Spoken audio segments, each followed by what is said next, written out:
विष्णु गुरुर्देवो महेश्वरा गुरुर्साक्षात् परब्रह्म तस्मै श्री गुरवे नमः। ध्यानमूलं गुरोर्मूर्ति पूजामूलं गुरुपदं मन्त्रमूलं गुरोर्वाक्यं मोक्षमूलं गुरुवे कृपा। कृष्णाय गोविन्दाय हरे परमात्मने भक्तवत्सले श्रीनिवासाय श्री गोविन्दाय नमो नमः। वक्रतुण्ड महाकाय सूर्यकोटि समप्रभा निर्विघ्नं कुरु मे देव सर्वकार्येषु सर्वदा। श्री कृष्ण गोविंद हरे मुरारी हे नाथ नारायण वासुदेवा। श्री कृष्ण गोविंद हरे मुरारी हे नाथ नारायण वासुदेवा। हे नाथ नारायण वासुदेवा। श्रीनाथ नारायण वासुदेवा। श्री कृष्ण गोविंद हरे मुरारी नाथ नारायण वासुदेव न की जय न की जय शंकर भगवान न की जय माघ महात्म पुराण की जय। श्री वशिष्ठ जी कहने लगे कि हे राजन, मैंने दत्तात्रेय जी द्वारा कहा गया माघ मास महात्म कहा। अब माघ मास के स्नान का फल सुनाता हूँ कि माघ स्नान सब यज्ञों का, व्रतों का और तपों का फल देने वाला है। कि माघ स्नान करने वाले स्वयं तो स्वर्ग में जाते हैं, किंतु उनके माता और पिता दोनों के कुलों को भी स्वर्ग प्राप्त होता है। कि माघ महीने में स्नान करने वाले दुराचारी भी पापों से मुक्त हो जाते हैं और इस महीने में हरि की पूजा करने वाला पापों से छूटकर भगवान के शरीर वाले हो जाते हैं। कि यदि कोई आलस्य से भी माघ महीने में स्नान करता है, उसके भी सब पाप नष्ट हो जाते हैं।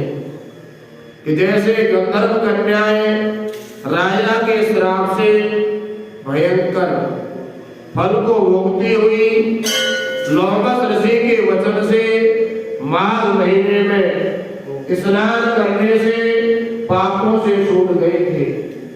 ये वार्ता सुनकर राजा दिलीप से पूछने लगा कि गुरुदेव, ये कन्याएं किसकी थी, उनको कब और कैसे श्राप मिला, उनका क्या नाम थे, ऋषि के बाद से कैसे उनको श्राप से मुक्ति हुई, उन्होंने कहां पर स्नान किया, आप विस्तार पूर्वक मुझको बतलाइए। वशिष्ठ जी कहने लगे, हे राजा, कि जैसे अग्नि से स्वयं अग्नि उत्पन्न होती है, वैसे ये कथा धर्म और संतान उत्पन्न करती है। हे राजन, सुख संगीत नामक गंधर्व की कन्या का नाम ब्रह्मोहिनी था। सुशीला, वेदों की सुंदरा, चंद्रकांत की सुतारा, सुप्रभा की कन्या चंद्रका, ये 5 सब समान आयु वाली कन्या थे। नाचने गाने में प्रवीण थे। इस प्रकार वे कन्या क्रीड़ा करती हुई कुबेर के स्थान में विचरते थे।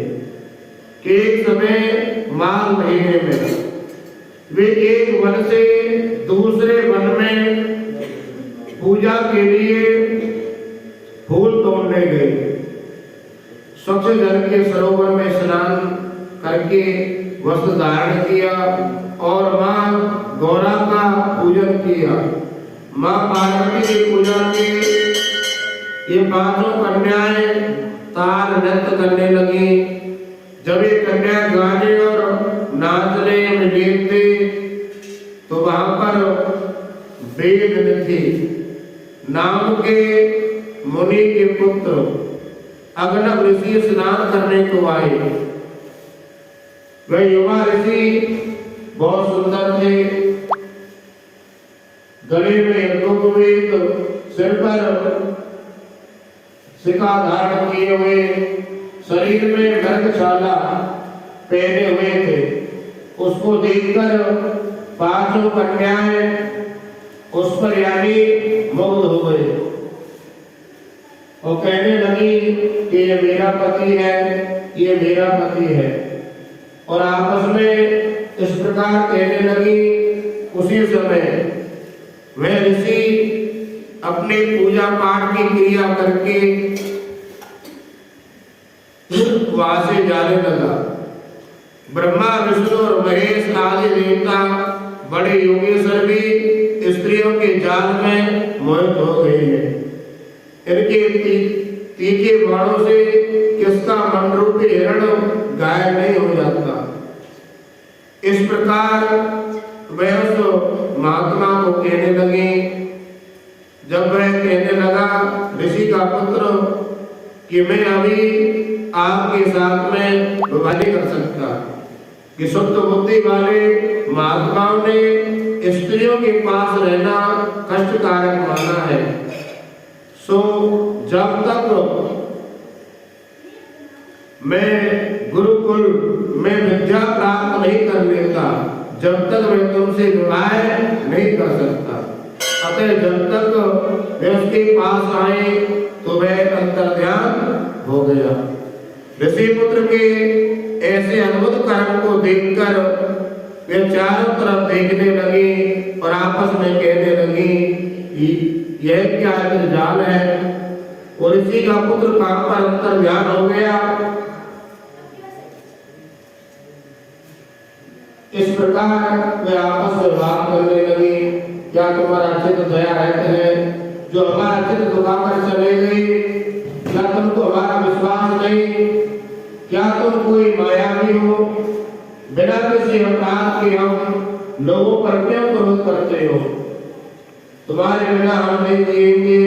जहां पर आप गए हो हम शीघ्र वहां पर चलेंगे। हमारा संताप करो, हमको दर्शन दो। दया करो कि सज्जन लोग किसी का नाश नहीं करते। इस प्रकार विलाप करती हुई उसी जंगल में ठहर गई। कोई श्याम सुंदर भगवान की जय। श्री राम जय राम जय जय राम। श्री राम जय राम जय जय। श्री राम जय राम जय जय राम। श्री श्री राम जय राम जय जय राम। श्री राम जय राम जय जय राम। रामचंद्र भगवान की जय। जय श्री राम।